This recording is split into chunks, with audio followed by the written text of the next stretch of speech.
बारिश, तो जितने छोटे मोटे पक्षी होते हैं, कौवा हो गया, ये सब, ये छुपने के लिए आश्रय ढूंढने लगते हैं। लेकिन जो बाज होता है ना, उसी बारिश में बादलों को चीरते हुए ऊपर निकल जाता है और बादल से कहता है तू बरस ले बेटा। कितना बरसेगा? आधा घंटा, 1 घंटा। और जब बरस जाता है तो आके नीचे उसको चैलेंज करता है। तो परिस्थिति के नीचे हमें नहीं दबना है, परिस्थिति को हम दबा देंगे यहाँ पर। तो हमें किस्मत पे नहीं रोना चाहिए कभी भी किसी को। और लोग कहते हैं कि मेरा ये सपना है, जब तक सपना देखेंगे कभी पूरा नहीं होगा। सपने को अपने प्लान बना दीजिए। जो हमारा सपना है उसको हमें प्लान बना के रखना है, ये हमारा प्लान है। लेकिन जब तक हम ये कहेंगे नहीं ये मेरा सपना है, सपना सपना ही रह जाएगा। प्लान है तो कंप्लीट करना है। कहते हैं ना, अपनी मंजिल को भुला कर जिया तो क्या जिया, है दम तो तुझमें तो उसे पा कर दिखा। लिख दे खून से अपनी कामयाबी की कहानी और बोल उस किस्मत को, है दम तो मिटा के दिखा। किसी किस्मत की हिम्मत है जो अटल बिहारी वाजपेयी के योगदानों को मिटा सकता है, एपीजे अब्दुल कलाम के योगदान को मिटा सकता है, स्वामी विवेकानंद के योगदान को मिटा सकता है। किसी किस्मत में या कोई ऐसी लकीर हाथ की लकीर मिटा सकती है? किस्मत को चैलेंज करते हैं, इनके योगदान को मिटा के दिखा दे, नहीं मिटा सकता है। और रही बात परिस्थिति की, तो नरेंद्र मोदी चाय बेचते थे, एपीजे अब्दुल कलाम अखबार बेचते थे, सरदार पटेल, भीमराव अम्बेडकर को क्लास में घुस के पढ़ने नहीं दिया गया। ये लोग जब ये कहते हैं कि हमें परिवार न है, तो आपने आंख फूट गई थी इन लोग की परिस्थितियां देखने में।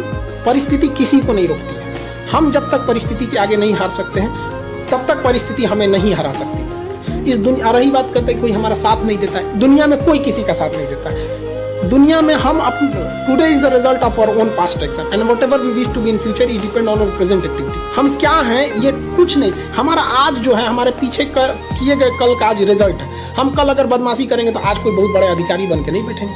आज कोई स्टूडेंट दिन भर में 4 घंटे यूट्यूब पे वीडियोस देख रहे हैं, गेम खेल रहे हैं और कल को सोचेंगे कि हमारा एग्जाम नहीं निकल रहा है। कैसे निकल जाएगा आपका? जिस वक्त हम सो रहे होते हैं ना, उस वक्त कोई पढ़ रहा होता है। जब बराबरी में मिलेगा तो रौंद के निकल जाएगा वो। ये दुनिया बहुत तेजी से निकल रही है। यहाँ दौड़ने वाले पीछे छट जाएंगे, यहाँ तेज दौड़ना पड़ेगा, जी जान लगा के दौड़ना पड़ेगा, तभी सफल हो सकते हैं। परिस्थिति को जो रोता है ना, उनको मतलब बहुत गुस्सा भी आता है अंदर से। बहुत he is very successful because he is very lucky. तो लक शब्द उन लोगों के मुंह से खास तौर पे आप सुनते हैं जिन्होंने जिंदगी में कुछ खास नहीं किया है। पीपल हैव बैड फिलॉसफीज, उनके पास कुछ पुरानी कहानियां हैं जिनको वो लेके आज भी चल रहे हैं। टाइम बदल गया है, खाली हाथ आए थे खाली हाथ जाएंगे, ये बात तो बिल्कुल ठीक है। दुनिया में कोई आदमी ना भरे हाथ आया है ना भरे हाथ गया। लेकिन सवाल खाली हाथ आने और खाली हाथ जाने के बीच का है कि आप ऐसा क्या करके जाएंगे कि आपको सिकंदर की तरह याद रखा जाए। जाएंगे तो सब यार, कोई आदमी कोई अश्वत्थामा नहीं है जो युगों युगों तक जिएगा। सबने जाना है, खाली हाथ ही आया था खाली हाथ ही जाएगा। लेकिन याद सिकंदर को ही क्यों रखा जाता है? क्योंकि उसने कुछ ऐसा किया था कि उसका नाम लिया जा रहा है।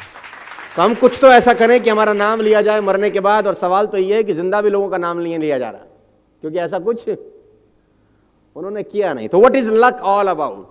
तो मैं लक की परिभाषा आपको देता हूं। आप बहुत लकी लोग हैं कि आप इस कैंपस में बैठे हैं, अच्छे लोगों के बीच में बैठे हैं, एक अच्छे माहौल के अंदर बैठे हैं। एक ऊंट और एक ऊंट का बच्चा चिड़ियाघर में, ऊंटनी का जो बच्चा वो अपनी मां ऊंटनी से एक सवाल पूछता है।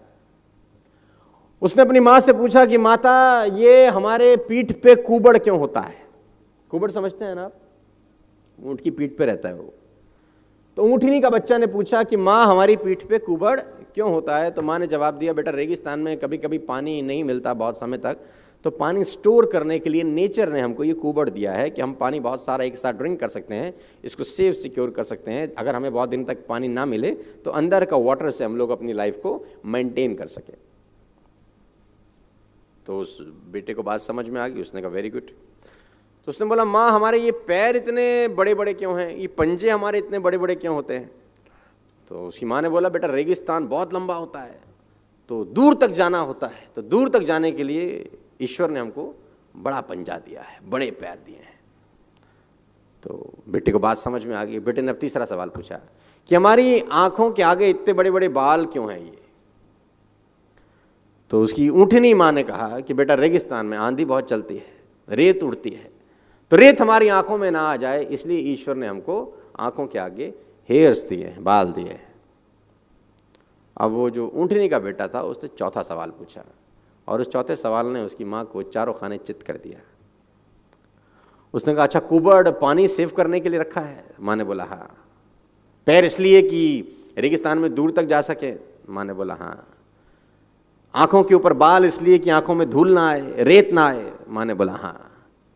तो फिर इस वक्त हम चिड़ियाघर में क्या कर रहे हैं? तो हम यहाँ क्या कर रहे हैं? आपके पास कितनी भी क्वालिटीज क्यों ना हो, अगर आप राइट जगह पर नहीं हैं तो आप लकी नहीं हैं।